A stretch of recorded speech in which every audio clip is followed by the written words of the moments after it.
জামাতের কোন নেতা কখন কি কথা বলে ওই জাতীয় পার্টির এরশাদ সাহেবের আমি জানি না, আমি সরি, আমি দুঃখিত।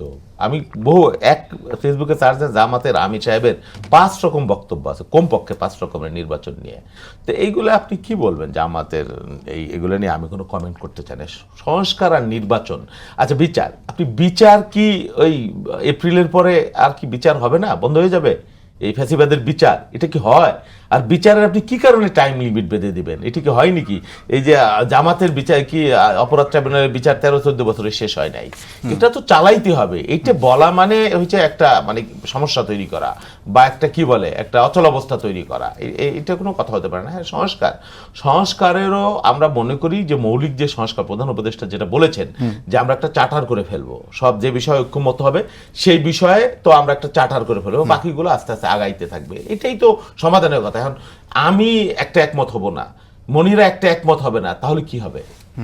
তাহলে কি হবে? সে জায়গায় কি আমরা থেমে যাব? থেমে তো যাব না, আমরা তো আগাই যাব।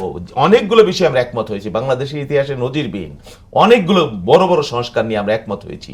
তো এটাও তো কম অর্জন না। বাকিগুলো আস্তে আস্তে সময়ের সাথে, পরিবেশের সাথে, সমাজের সাথে, আমাদের সংস্কৃতির সাথে আমরা সবগুলো করে ফেলতে পারলে ভালো হতো নিশ্চয়ই। তো আমরা সেগুলো সেভাবে আগাবো। সেই জন্য এই বিষয়গুলো নিয়ে এত কি বলে আতঙ্কিত হওয়ার বা এগুলো নতুন করে একটা মানে জটিলতা তৈরি করবার কোনো প্রয়োজন আছে বলে মনে করি না, হবে না সেটা।